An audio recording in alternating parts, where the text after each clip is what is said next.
ada sebuah wilayah Turki yang terletak di daerah Syria.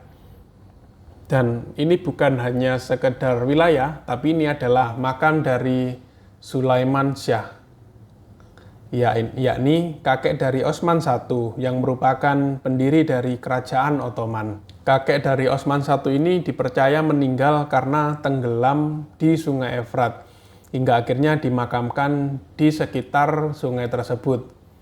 Hingga pada akhirnya, seiring berjalannya waktu, wilayah Sungai Efrat tersebut masuk ke dalam wilayah Suriah. Dan makam itu tetap ada di situ, dan Turki tetap mengklaim wilayah makam itu sebagai wilayah mereka. Dan hal ini diperkuat oleh perjanjian Ankara di tahun 1921 antara Prancis dan Turki yang menguatkan bahwa makam ini adalah milik Turki. Sampai saat ini, makam ini telah berpindah selama 3 kali. Lokasi pertamanya ada di dekat Kastil Qal'at Jabar dan berlokasi di sini di sekitar tahun 1236 sampai 1973. Hingga akhirnya lokasi ini banjir dan dipindahkan ke lokasi kedua yang hanya berjarak 17 kilo dari perbatasan Turki. Kemudian karena alasan keamanan dan perang saudara Suriah saat itu, makam ini dipindahkan lagi ke lokasi yang lebih dekat dengan perbatasan Turki-Suriah. Di makam ini, Turki mengerahkan 40 personel keamanannya untuk menjaga wilayah ini. Siapapun yang menyerang wilayah ini dianggap Turki sama dengan wilayah negara Turki, yang berarti artinya adalah ancaman terhadap Turki dan NATO.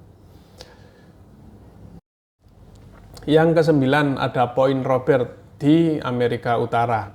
Kalau kita lihat di peta, Point Robert seperti seuplik wilayah Amerika yang terkurung oleh daratan Kanada. Dan untuk mencapai wilayah Amerika lain melalui jalur darat, mereka harus melewati imigrasi Kanada dan keluar melalui jalur imigrasi Kanada lagi untuk mencapai wilayah Amerika. Nah, kenapa ada secuil wilayah Amerika di sini? Jadi, ketika pada abad ke-19, Amerika dan Inggris Raya berselisih atas wilayah mereka di wilayah Oregon. Dan hingga akhirnya mereka sepakat bahwa mereka memutuskan untuk membagi wilayah mereka menurut garis ke-49 paralel, dengan mengecualikan Pulau Vancouver dan Kepulauan Teluk agar pulau-pulau ini tidak terpotong oleh garis ini. Akan tetapi pada waktu itu teknologi belum secanggih sekarang dan mereka melupakan bahwa garis paralel 49 ini memotong satu wilayah kecil yang statusnya tidak jelas, yakni Point Robert. Terjadi perdebatan selama beberapa tahun apakah Point Robert dikecualikan juga dalam perjanjian ini, akan tetapi Amerika tetap kekeh mempertahankan wilayah ini. Jadinya Point Robert masih jadi wilayah Amerika sampai sekarang. Yang ke-10, ada sebuah wilayah di Italia yang terletak di negara Swiss, dan wilayah ini hanya berjarak sekitar 800 meter dari perbatasan Italia. Wilayah ini bernama Campione d'Italia. Wilayah ini cukup unik karena yang pertama masih milik Italia, tetapi warga di wilayah ini menggunakan mata uang Swiss. Nah, kenapa wilayah ini masih masuk ke dalam wilayah Italia? Kenapa nggak masuk ke Swiss saja?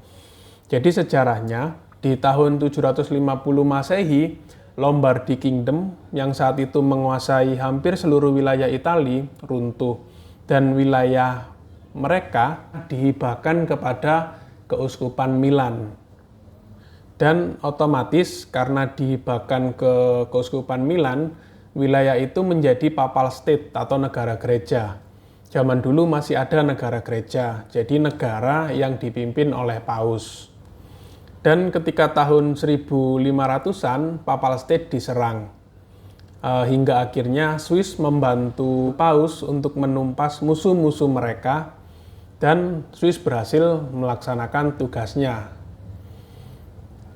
Sebagai rasa terima kasih, Paus memberikan sebagian wilayah di daerah Lake Lugano, di daerah Danau Lugano, kecuali daerah Campione d'Italia ini, karena Paus atau Pope sangat menyukai wilayah ini. Hingga kemudian di abad ke-19, ketika proses unifikasi Italia atau penggabungan Italia, Papal State berhasil dikalahkan dan wilayah Papal State menjadi wilayah Italia. Dan Paus yang berkuasa saat itu bersembunyi di wilayah Vatikan atau Roma. Dan Paus tidak mau mengakui ada negara baru yang bernama Italia.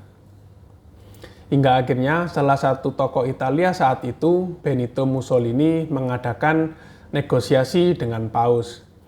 Dan hasil dari negosiasi ini adalah Benito Mussolini akan memberikan tanah Paus untuk dijadikan negara gereja atau Papal State. Dan dengan harapan agar Paus mau mengakui negara Italia ini. Paus setuju dan mendapatkan sebidang wilayah yang sekarang menjadi Vatikan. Kemudian proses unifikasi Italia berhasil dan mewarisi wilayah Papal State saat itu, termasuk wilayah Campione d'Italia.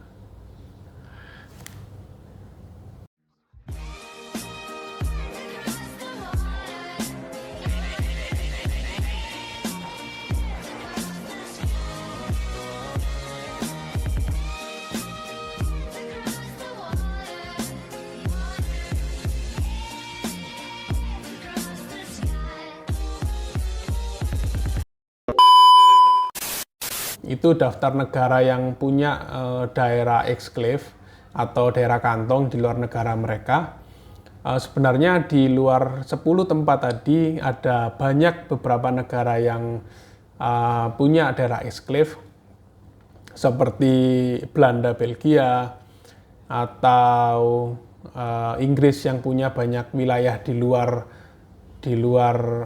yang masih punya daerah kolonialisme di luar wilayah mereka di Eropa dan lain sebagainya. Kalau kalian tertarik, silahkan tulis saja di komen, nanti akan saya bahas. Dan terima kasih karena sudah dilihat sampai sejauh ini. Semoga ini bisa membantu menambah informasi bagi teman-teman semua. So, kira-kira saya bahas apa lagi ya? Mungkin kalian bisa tulis di komen. So, see you on the next video. Bye-bye.